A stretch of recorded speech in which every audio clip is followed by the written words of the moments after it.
Hey everyone, and just like every week with multiple videos, I also have one which is like a bit more basic. So today let's talk about how to edit or how to change, enable, open iPhone control center. Let's begin.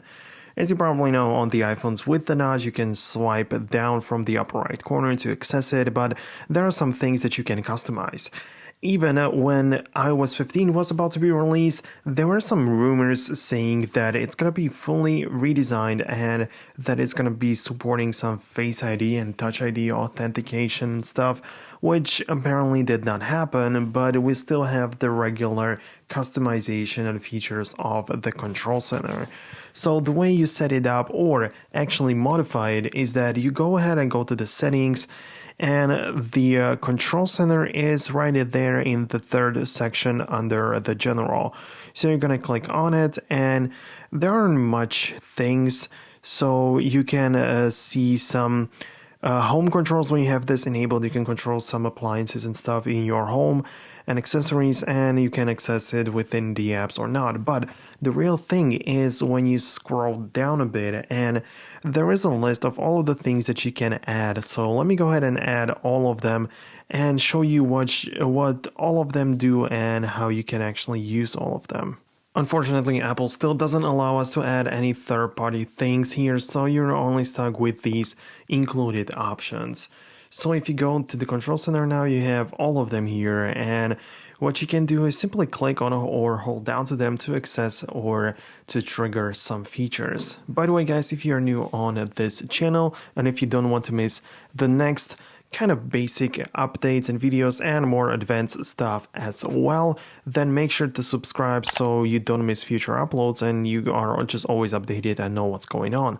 Let's continue with the video.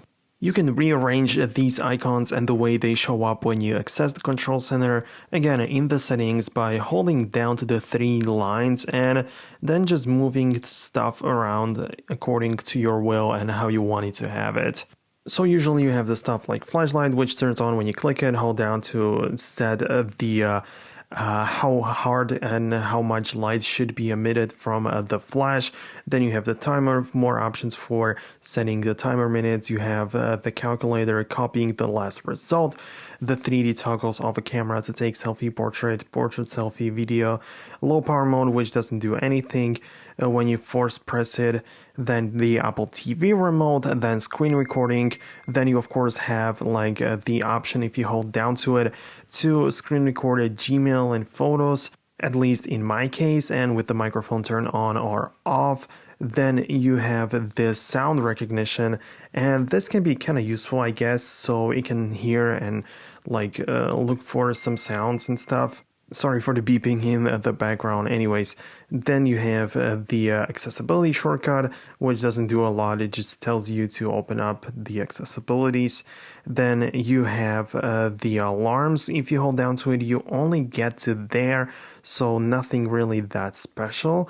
Then announce messages with a Siri, you can have it, and if you hold down to it, you just have more options. Then you have the night mode, which again, force pressing or long pressing, it doesn't do anything, it just turns it on and off. Then you have the do not disturb while driving, which again doesn't have any 3D touch toggles. For me, I cannot really do anything with the guided access. Then you have the hearing aids. So you have the home. If you hold down to it, you pretty much open up the home app within the control center. Then you have the magnifying glass, which pretty much just opens up the app that has always been on our iPhones. Notes, the same 3D touch toggles that you would get if you force press on the notes icon on the home screen. Then you have the QR code scanner, which is pretty much the same thing as a camera, so I don't think that it's necessary. Kind of a redundant way, because you can open up camera and have the same thing.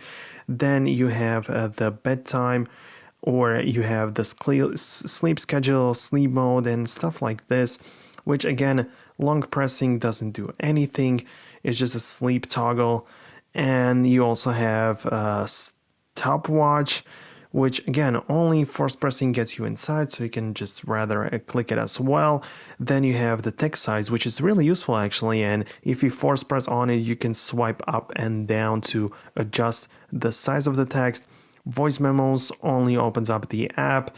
Nothing that useful, I guess, but you have the quick toggle right there, so you don't have to look for it in on the home screen. And the last thing is the wallet. So if you force press on it, it gives you some credit cards and some information that you already have inside. But tapping on it simply opens up the wallet app.